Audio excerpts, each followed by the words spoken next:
I'm Maurice Patton with Chip Cirillo. I'm the high school sports team here at the Tennessean.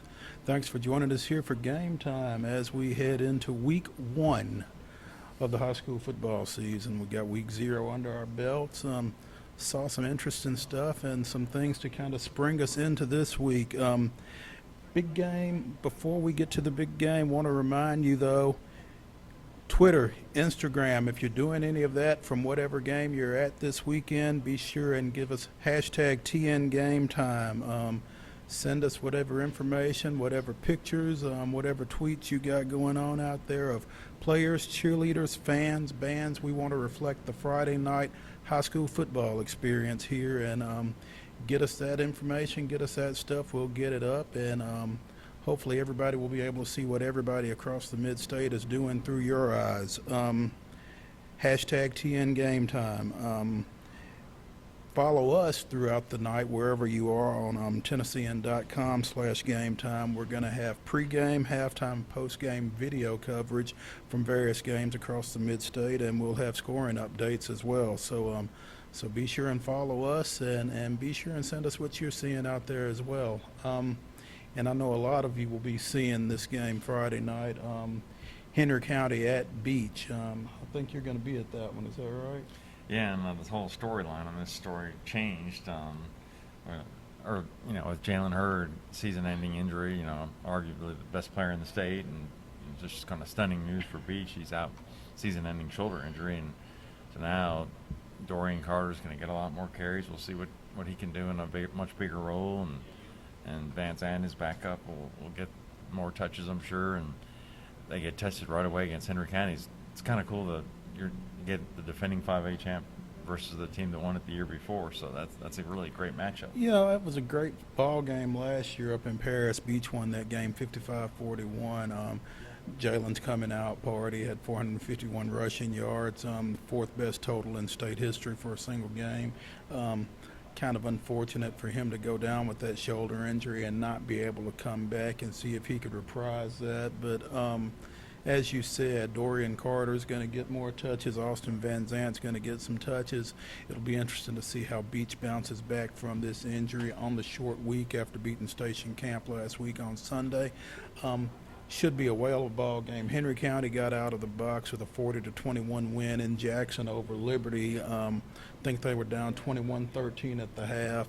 Chase Henderson wound up scoring 3 touchdowns for them. And like you said, Henry County won 5A in 2011, and Beech won it last year. So you've got the last 2 5A champions meeting up in Hendersonville. Should be a heck of a ball game. Another big development this week, Ensworth going up to Louisville, beating Trinity up there 27-26. Trinity was the number 2 team in USA Super 25 preseason poll. Ensworth was number 18. They kind of flip-flopped after that ball game. Ensworth moves to 13. Trinity dropped to 21, and Ensworth has got Brainerd out of Chattanooga coming in here this weekend. So it'll be interesting to see, what Ensworth does coming off that big win at Trinity. Yeah, and I know you were up there for that Ensworth game, and you were really impressed by what you saw, and they can even play better, I think you'd say. They had a couple of, they sputtered a little bit in some spots. I think this coaching staff, they had a chance to go back and coach P.J. Settles up at the quarterback and try to get him settled in a little bit. I think they also kind of had some glitches in the secondary, which, as we discussed this week, were a little bit surprising when you've got Rico McGraw and Donovan Sheffield, 2 of the top cornerback prospects in the area, both juniors back there. But they've still got some stuff to iron out, and to be able to come out of that game against an opponent like Trinity with a win when they weren't necessarily at their best kind of says something for where this Ensworth team is headed over the course of this season, I think.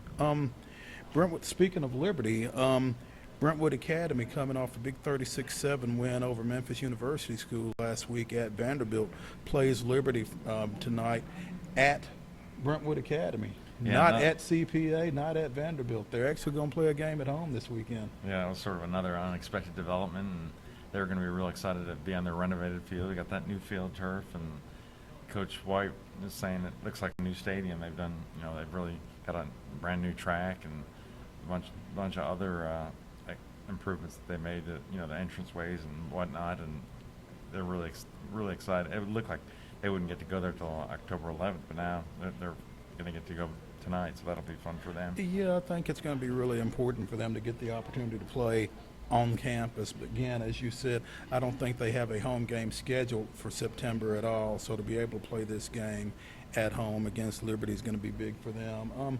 Big game out of Tyler Swafford, a quarterback, Friday night. Yeah, I think a lot of people were surprised because he was sort of a question mark in the sense that Max Daver had been their quarterback. He's down there in Florida now, and now you got a relatively new guy coming in, and I don't think anyone expected him to throw 4 touchdown passes in his first game as the new starter.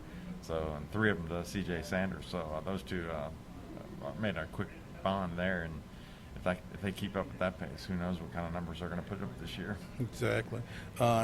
Another game involving another guy who put up some big numbers last week. Lipscomb goes to Greenbrier Friday night. Deandre Tigg, the running back for Lipscomb, 17 carries, 405 yards, 5 touchdowns in last week's win against Page. So another guy to keep an eye on here against Greenbrier this week and going forward, I think. Again, hashtag TN Game Time. If you're on Twitter, if you're on Instagram, whatever game that you're out at, shoot us your tweets, shoot us your pictures. Players, cheerleaders, fans, bands, get us the Friday night experience wherever you are.